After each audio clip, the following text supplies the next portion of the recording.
Really, all praise is due to Allah. We praise Him and we seek His assistance and we seek His forgiveness and we seek His protection from the evil of our deeds. He who Allah guides and nobody can misguide him, and he who misguides, nobody can guide him.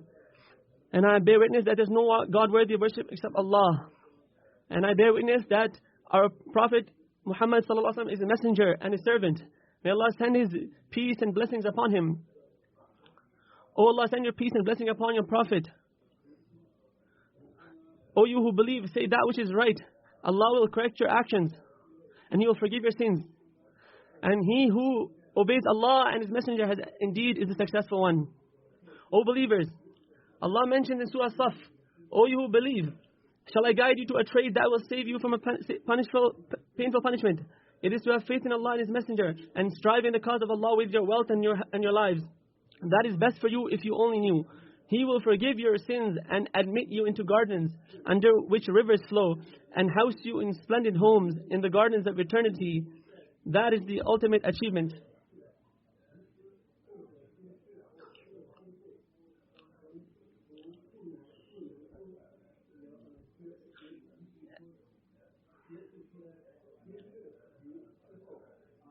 And it has been narrated in many authentic hadith of the Prophet ﷺ that the best of all actions is to have iman in Allah and fight in His path. When the word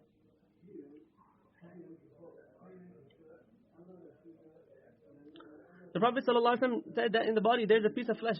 If it becomes upright, then the entire body will be upright. And if it becomes corrupt, the entire body will become corrupt.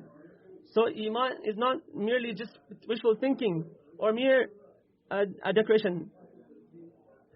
Allah subhanahu wa ta'ala says that the believers are those that when Allah's name is mentioned, they become in awe. And those who establish salah and they give zakah, verily they are the true believers. For them will be ranks, high ranks, and forgiveness from Allah and a great sustenance. They are like those. For them, iman is like when a thirsty person finds water on a very extremely hot day.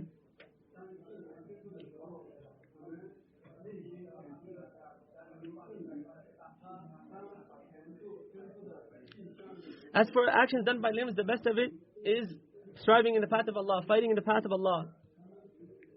For in it is an invitation to the entire creation, and that is done. And the sword is lifted against them once the proof and evidence of Islam are presented to them. It comes in the hadith of the Prophet ﷺ that the true mujahid is the one who strives against his own self. And when one of the companions was asked regarding jihad in the path of Allah, he answered, start with striving against your soul. Allah subhanahu wa ta'ala said in the Quran that verily those who maintain the mosques of Allah are those who fear Allah.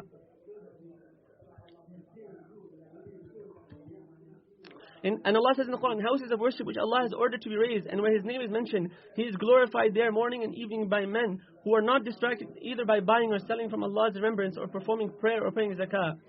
They fear a day when hearts and eyes will tremble, hoping that Allah may reward them according to the best of their deeds and increase them out of His grace. And Allah provides for whoever He wills without limit. Hence the guided are the ones who maintain the mosques of Allah by establishing prayer, remembering Allah, reciting the Quran, performing i'tikaf and spreading beneficial knowledge in it. The best and most honorable of mosques that can be maintained is Masjid Al Haram. For this reason, Allah has mentioned it specifically with the best of praises by saying in the Quran. And the Prophet ﷺ said that the best of the actions after jihad is Hajj. Allah subhanahu wa ta'ala said, And remember when you made the house a place of resort and a sanctuary for the people, saying, you may take the standing place of Ibrahim as a site of prayer. And we entrusted Ibrahim and Ismail to purify my house for those who perform tawaf and those who are staying there for worship and those who bow and prostrate in prayer. Allah says also in the Quran, surely the first house of worship established for humanity is the one at Makkah, a blessed sanctuary and a guide for all people. In it are clear signs and the standing place of Ibrahim. Whoever enters it should be saved. Pilgrimage to this house is an obligation by Allah upon whoever is able among the people. And whoever disbelieves in Allah, then surely Allah is not in need of any of His creation. Visiting Masjid Al Haram to pray in it and carry out other forms of worship is similar to fighting in the path of Allah, as the Prophet ﷺ said. Performing the ablution properly even in difficulty, walking long distances to pray in the mosque, and then waiting for the next prayer after observing one prayer is jihad.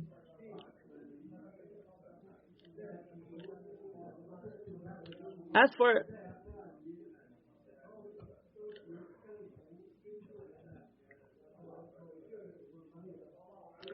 and in the Marasil, a Mursal hadith narrated by Ali ibn Hussein, may Allah be pleased with both of them, the Prophet ﷺ said, when you return from the journey of fighting the path of Allah, then prepare yourselves to travel for the sake of performing Hajj and Umrah. For verily, it is one of the forms of jihad.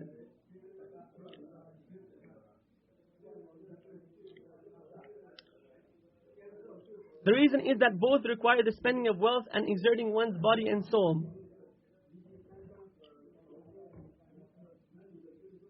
O believers, it has been narrated from the Prophet ﷺ that he said, there is no reward for an accepted Hajj except Jannah. And when he ﷺ was asked, what is the best of actions? He ﷺ replied, having belief in Allah alone, then fighting in the path of Allah, then an accepted Hajj, for it is superior to all other actions by a distance equivalent to the distance between the rising and setting of the sun. It is also established from the Prophet ﷺ that he said, whosoever performs Hajj and stays away from intimate relations, nor does he commit any sin, will return sinless like the day his mother gave birth to him. Hence, forgiveness of Allah and entrance into paradise is only attained if the Hajj is accepted, and that happens when two things occur during the Hajj. They are carrying out as many good deeds as possible and staying away from sins. As for good actions, then the most virtuous of them is doing good to people and benefiting them with any form of goodness. The Prophet ﷺ was asked regarding righteousness, and he ﷺ replied, righteousness is good character.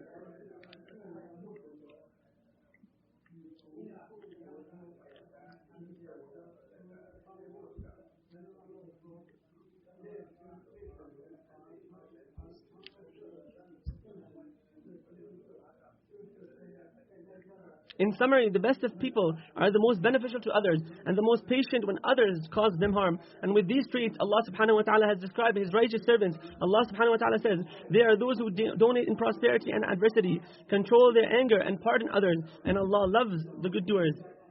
Ibn Mujahid, may Allah have mercy on him, said, I accompanied Ibn Umar on a journey so I could serve him, but instead he would serve me.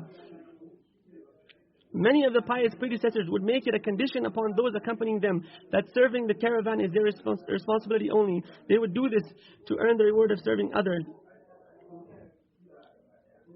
Allah subhanahu wa ta'ala says in the Quran, righteousness is not in turning your face towards the east or the west.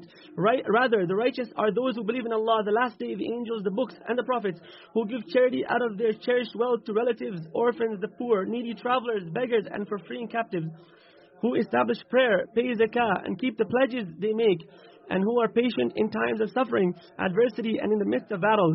It is they who are true in faith, and it is they who are mindful of Allah.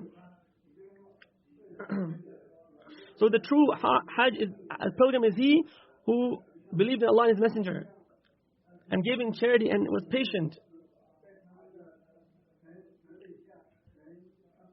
The pious predecessors would constantly be occupied in performing optional salah throughout the journey of Hajj. The Prophet ﷺ himself would adhere to tahajjud salah to such an extent that if he ﷺ was on a journey, he would pray on his camel.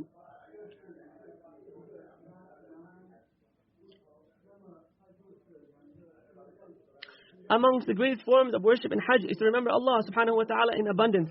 Allah subhanahu wa ta'ala repeatedly commands us to remember Him while performing Hajj. On one occasion, when the Prophet ﷺ was asked regarding the best Hajj, he ﷺ replied, the one in which Allah is remembered the most. He ﷺ said, the best Hajj is the one wherein a man raises his voice to recite the talbiyah and takbir, as well as spilling the blood of his sacrificial animal. Sacrificing an animal is among the most virtuous of deeds. Allah subhanahu wa ta'ala says, we have made sacrificial camels and cattle amongst the symbols of Allah, in which there is much good for you. So pronounce the name of Allah over them when they are lined up for sacrifice. Once they have fallen dead on their sides, you may eat from their meat and feed the needy. those who do not beg and those who do. In this way we have subjected these animals to you so that you may be grateful. The Prophet ﷺ sacrificed 100 camels during this farewell Hajj. He ﷺ would also send his sacrificial animal to Mina so that it may be sacrificed there on his behalf while he remained in Medina. The Prophet ﷺ said, whoever performed pilgrimage to this house and did not commit any act of intimacy or sin will return sinless like the day his mother gave birth to him. There is no better provision for a pilgrim than piety. Once the Prophet ﷺ bid farewell to a boy going for Hajj, saying, may Allah increase you in piety. One of the pious predecessors bid someone farewell, saying, be mindful of Allah, for whoever is mindful of Allah is never alone. The Prophet ﷺ bid farewell to Mu'adh, saying, be mindful of Allah where you are. Carry out good deeds after falling into sin, for it will erase it, and treat people with good character. Furthermore, the most important command given to a pilgrim is that he should abstain from anything unlawful, and that his earnings for Hajj should be from lawful means. For his Hajj to be accepted, it is compulsory for him to abstain from boasting, showing off, having pride and arrogance. His intention should be to please Allah subhanahu wa ta'ala only. He should lower himself and be humble to his Lord. It is narrated that the Prophet ﷺ performed Hajj on an old saddle, wearing a garment that was worth 4 dirhams or less. Then he ﷺ said, O Allah, make it a Hajj in which there is no boasting nor showing off. Abdullah ibn Harith, may Allah be pleased with him, said, the Prophet ﷺ mounted his conveyance, and it suddenly jerked. The Prophet ﷺ then humbled himself before Allah, saying, O Allah, there is no life but the life of the hereafter. Shuraih once said, the true pilgrims in the caravan are few, while most of them are just riding along. So many of them are doing good acts, but how few are those who are actually sincere? One of the tabi'in mentioned, many pilgrims are in the state of ihram, saying, Labbaik, here I am at your service, O Lord. But Allah responds, there is no response to your call.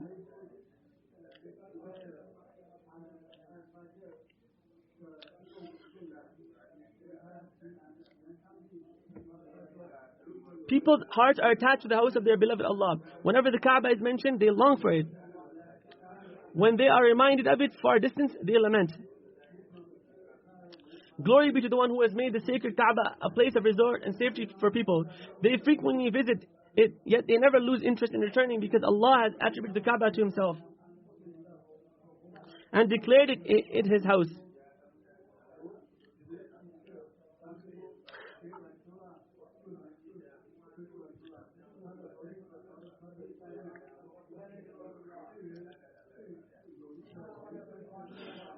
One of the Hujjaj remaining behind said to the caravan heading out for Hajj, all of you who are blessed to travel to the beloved lands, remember those held back, while keeping in mind the supplications we have requested you to make for us.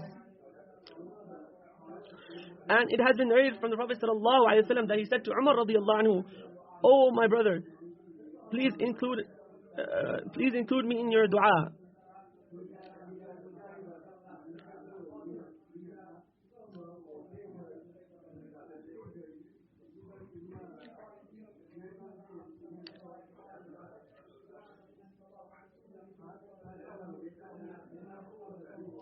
The Prophet ﷺ, as for those who have remained behind, they should not be saddened. This does not mean that Allah subhanahu wa ta'ala dislikes us from coming. Because the Prophet ﷺ, when he returned from the Ghazwa Tabuk, he said that verily in Medina there are many people who are not with you, but they share with you in reward.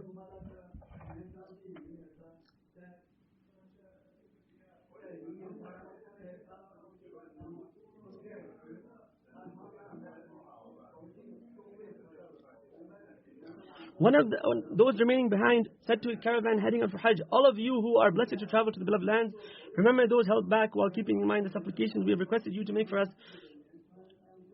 This is what I had to say, and I seek the forgiveness of Allah, and I encourage you to seek the forgiveness of Allah as well.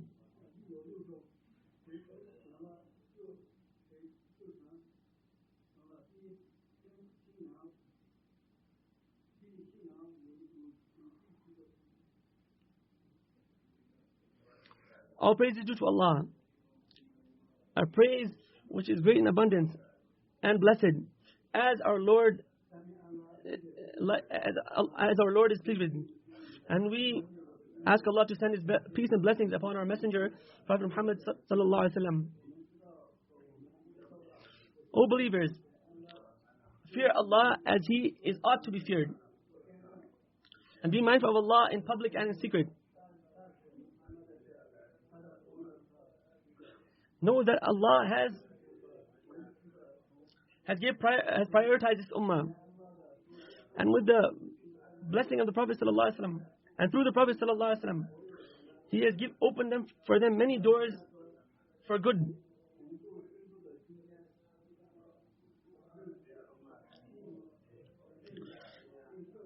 And since jihad is one of the best actions, but not many people can carry out this action,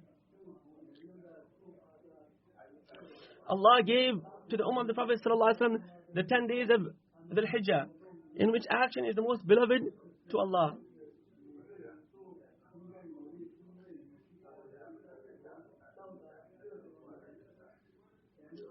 And many people, their hearts are inclined towards the Kaaba, but they're not able to go.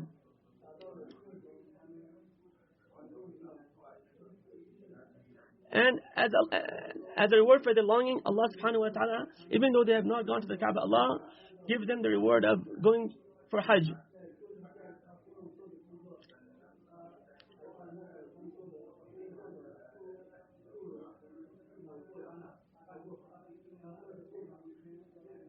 And in some narrations it is mentioned that praying the Friday prayer is equal to Umrah, and going to Khutbah Masjid and praying 2 rakat is equal to Umrah.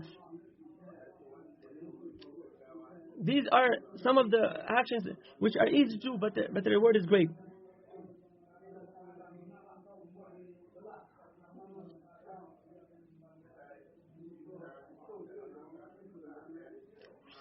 Also, Hassan al-Basri said that going out to fulfill the need of your brother is also better than a Hajj. And praying in congregation is also equal to the reward of a Umrah.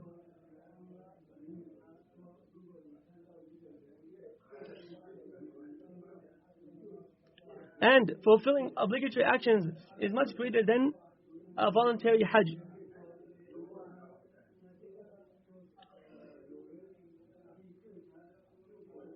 Many people find it easy to do a voluntary Hajj or give charity, but they find it difficult to obey their obligatory actions.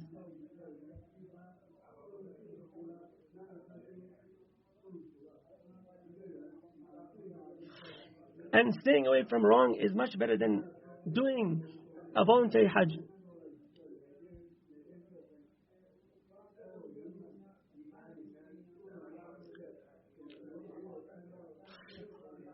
The most important is not to just do actions, but the most important thing is to have a sincere action and doing it only for the sake of Allah.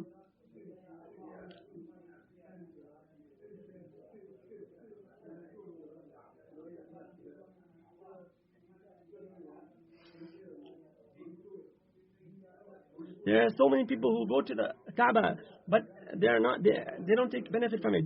As for those who are away from it, but they achieve high ranks even though they are not in front of the Kaaba.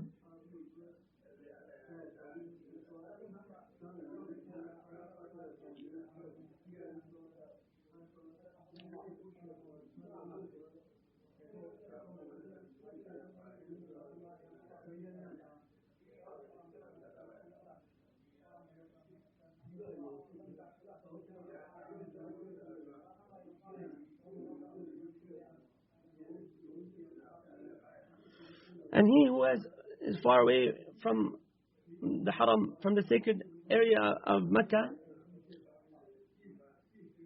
and whoever cannot come to Hajj, then he should turn to the Lord of the Kaaba, for he is nearer to them than their jugular vein.